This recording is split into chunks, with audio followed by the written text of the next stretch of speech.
this fight situation and all the ethical decisions and everything that happened in that. So let's jump right in. So let's look at some of these key ethical dilemmas. What do y'all think, like what are these? So the environmental, what are the dilemmas that come with that? I mean, so like with the environmental, that one in my opinion is like one of the higher ranking ones, because the environmental one, it's about the wastewater and like the waste products of this big factory, and they're supposed to be lined according to like the EPA standards, but since the factory is going to be in Mexico, don't really have any kind of standards like that, so they're going to bypass that. And as a result, like if they don't do that, all these contaminants could end up in the local environment and stuff, but it could also end up in the groundwater, which like humans drink. So I mean, at that point, if it's something that's bad for humans, it could be not only poisoning the environment, but also poisoning people. And you say you think that's at the top of your list? Sure. Okay. And so like that's like one of the things that came in when they were deciding to do it in Mexico was because it was cheaper, because they didn't have to worry about as many environmental regulations. So I feel like that could also fall into the cost reduction section of the dilemmas of like, hey, we're trying to cut costs, where can we do that? One of the biggest places they did that was in choosing to do it in Mexico, which then led into the environmental stuff. So I think the conflict of interest with Fred coming over from Kim Oil, which is their competitor, and him coming into the new the company, what is it? Faust Chemicals.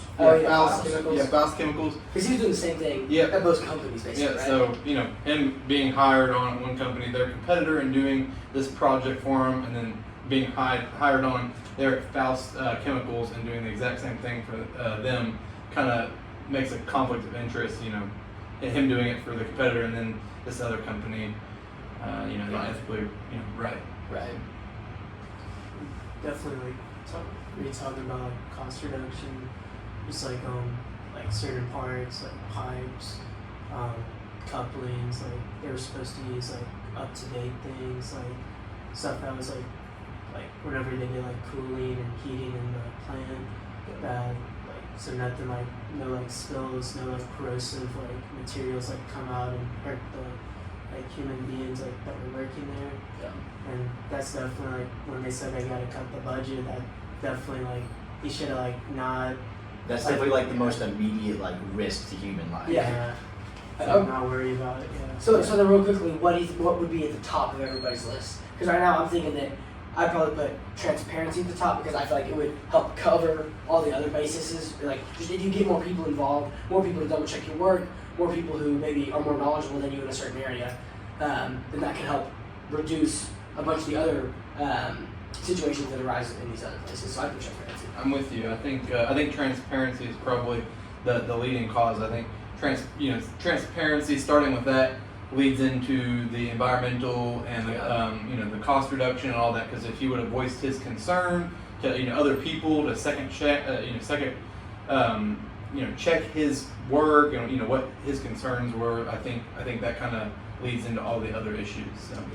Yeah, I get that. I would honestly put environmental at the top, because that's just the biggest thing that could affect the most amount of people. And I do understand where transparency is coming from, but I was looking at it as what's gonna kill or harm like the most amount of. No, that makes sense.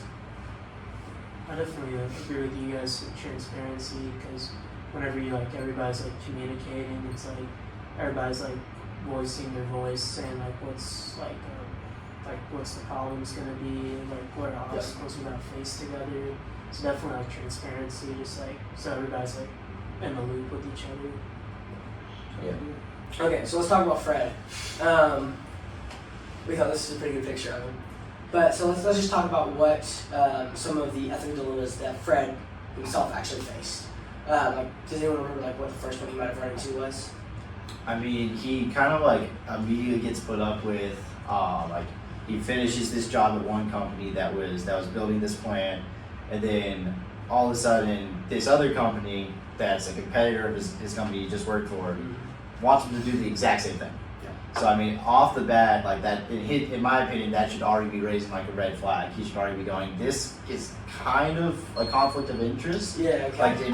Personally, even though everything's legal and everything else on his end, it's still kind of it's legally right. It's ethically gray at best.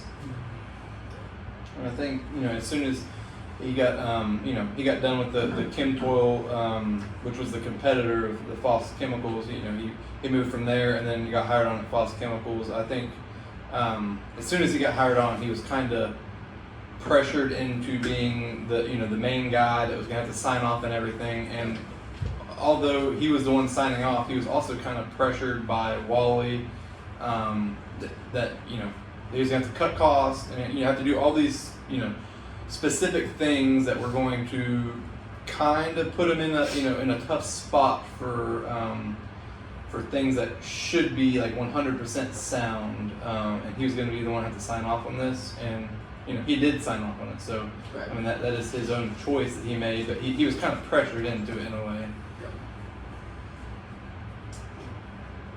Yeah, I think that those are the first ones that I think of are the conflict of interest in like, hey, wait a minute, this other company's kind of hired me to do exactly what I just did for their competitor. Maybe a little weird. And also one of the ones that stuck out to me was that they were building their plant in Mexico to get around some guidelines. So that's already feels like, hey, wait a minute, maybe there's something. Maybe I need to be a little more aware of how this company does things in a broader sense and what situations that's going to put me as friend in. And also like just also the people that he met and the way that they kind of plowed over some of the things that he was concerned about. And I was like, oh, don't worry about it, it's not a big deal. Like when he met the big boss man, Chuck. He kind of was like, oh, hey, we've done this before, it's not a big deal. We just need you to check everything and make it all happen. But then you had Wally, who was like, hey, talk to me. Like, and then I feel like there were a couple different situations where they were kind of just like, they put him in a weird spot, where they put a lot of pressure on him or a lot of maybe unnecessary. Put him in a tight spot. Yeah, some uncomfortable situations. Yeah. I also agree with you guys, like especially like when he was talking to his boss Chuck, that like Chuck told him like I think the people that own like Foss Chemicals are like mainly like French people, and then he said that their budget's gonna be cut by like 20%, and then from that it's like he had a choice. He could have said like sir, like we gotta like spend the money that we need to like on the right materials to make sure the job gets done and safe. And then also I feel like he was talking to like, I don't recall like the person he was talking to, but like somebody like on the inside the plant, and he was saying about like the pipes and couplings, and Fred knew that the pipes and couplings were like really like they weren't secure, weren't sturdy, and like he told the other employee like, hey man, don't worry about it, it's like let the operation people like figure it out, which The maintenance guys. Yeah. They threw a whole bunch of stuff on them. Yeah. And whenever he originally was told that he was going to have to cut costs by 20%, his first thought was, okay, so we're going to have to push this back. This isn't, we're not going to be able to do this right now. Right. And you're like, Yeah. no, we're going to have to do it. Yeah. But you're just going to have to cut costs, and I think that's kind of where he got the, well, we can go cheaper, but they're going to end up paying more in the long run because they're going to have to maintain these things more consistently, and there could be issues and stuff like that. Yeah, and I think at this point, like Fred, really should end up going back to other engineers and start talking to like other people who have experience here who could give him like some guidance, because he met with like other people who worked for other plants that were built, and they were basically saying like the cost cutting that the company he was working for was doing was like wrong, and like he couldn't make it that cheap because at that point it's unsafe. So I mean at that point like he should really start leading on like his other, like his, not necessarily his colleagues, but other engineers for guidance on this stuff, because it kind of could point him in the right direction and maybe help him like gain some confidence and telling his bosses no. Yeah. I think that also ties, like goes straight into these guidelines, because there was the like the legal set of guidelines they had to follow, in NSPE. Yes, NSPE.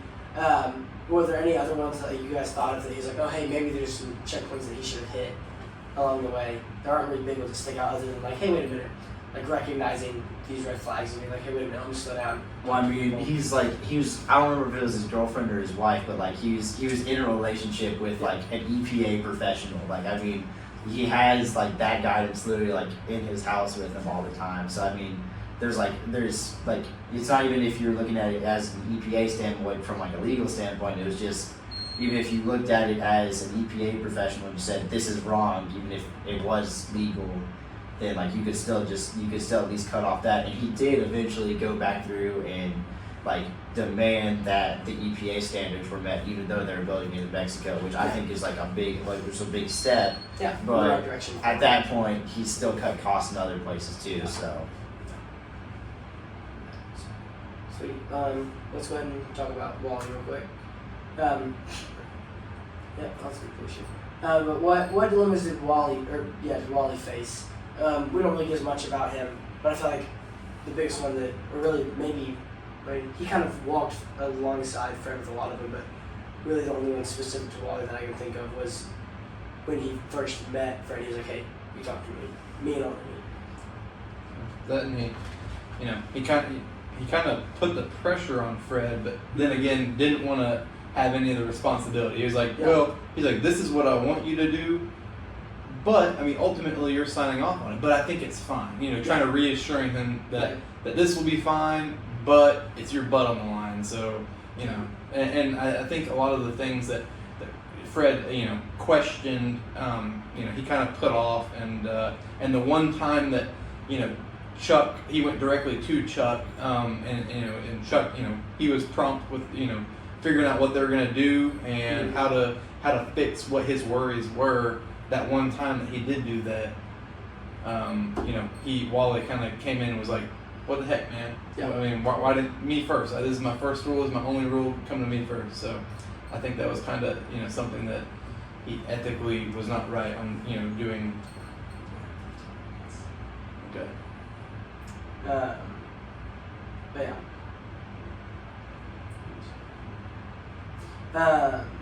yeah. So you kind of talked about his one rule and the implications of that. Where do you think that came from? Like, why did he have that one rule? Like, what was his main motivators? I feel like he honestly the reason why he wanted Fred to tell him keep him in the loop was, I feel like with Wally, he wants to be in a sense of being charged, and he wants to know what's going on, and especially he really wants to make the money, so yeah. Yeah, I think like you said, I think he just wants total control over the operation, but doesn't want to assume the liability behind it.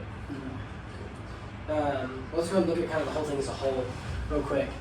We kind of talked about a bunch of the different dilemmas or ethical situations that these guys found themselves in. But just maybe right off the bat, what are some ways that we think they could improve overall as a company? And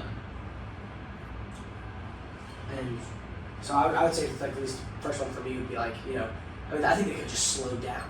I think that they were pushing a lot of speed and a lot of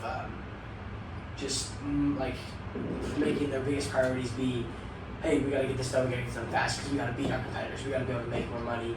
And so whether that was just trying to be top of the market, to be top of the market, or to be top of the market, to make more money, I feel like their main motivation, their main drive that honestly led to a bunch of these sticky situations were because they were chasing money or something like that. And they kind of let specific people outside their company, but really even their employees' safety or well-being kind of fall to the side. I mean, yeah, I agree with that, but there's also a point to where as engineers in the future, we're going to be faced with hard deadlines and stuff, and I think it's really that I understand where the company's coming from there, but I think they should create more of a culture that's more of a transparent culture because there was a point where kind of Fred was kind of stuck at the bottom of the totem pole, and then there was Wally who was just straight up blocking everything he said, and Chuck was above him blocking everything he said. And then there was the people in France and everything else that were the CEOs, the big time people. They had no clue that any of this was happening, right? Because basically Chuck was controlling the narrative that they got, so they had no clue that this was happening. So maybe if the upper level people knew this was happening, something could have been changed. Yeah, I think building off what you said, if they have transparency and also, you know, discuss, have second line of defense behind someone, you know, thinking that this choice is fine. You know, this big a decision, I think, needs to be, you know, passed through several people. So you know, it can be cleared by several people to know, hey, this is, you know, probably the right decision to be made if several people are giving it the okay. Yeah. I also feel like the company itself, they should like look at it like what's gonna like happen to the environment. Like I know like companies, like of course everybody wants to make some money, but like at least look at how it's gonna affect everyone, like animals, like human beings, and just look at it from an environmental view. Yeah.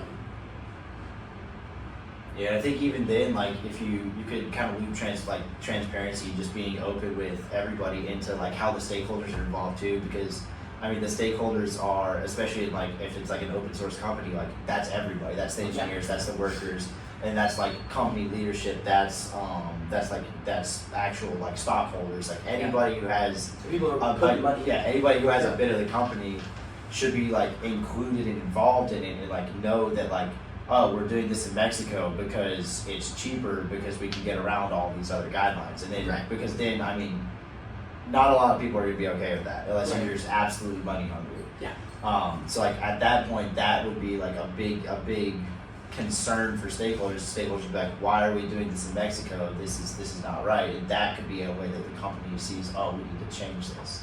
Yeah, I think like you said that, you know, if they knew these questionable decisions were being made that could possibly end up coming back on them, you know, if they were transparent with them and you told them, you know, these are some options, you could pay some more, and, you know, you're really not gonna have to worry about it, then I feel like they might be able to cough up some more money, or they figure something out to where it wouldn't come back on them and make them look bad in the long run. And I think, you know, if you just have that transparency, it helps a lot. Yeah, I agree. I think those two go hand in hand. Like, I mean, because maybe not every stakeholder should be involved in helping make the company's policies, but I do think they should all be aware of all of the decisions that are being made, and even maybe not all the time specifically why, but like at least a general of like, hey, wait, why are we doing this in Mexico? Like, yeah, like it should definitely be like a clear and public thing that like, here's our values, here's our decisions, here's the ethics behind our decisions, because like if they went to Mexico and they had a legitimate reason that still followed like every guideline they could, right, but it was just cheap, but it was just cheaper because it was in Mexico, then that would make sense. But right, exactly. They're going to Mexico for one reason. Yeah.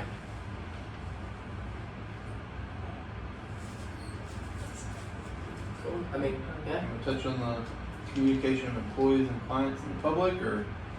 Sure, yeah. So like this could like definitely like responsibility like be communicated to like employees, the clients, just about like kind of like everybody, like at least everybody like has like a say, just to see how's everybody, like what everybody thinks, like have like a big group meeting and just try to see like what's like the pros and cons of like the decision. Yeah, because ultimately they're a part of the image that they, you know, the image reflects on them. So I think all of them should have some sort of, you know, say or, you know, belief or, you know, whatever. Yeah, exactly. So sweet.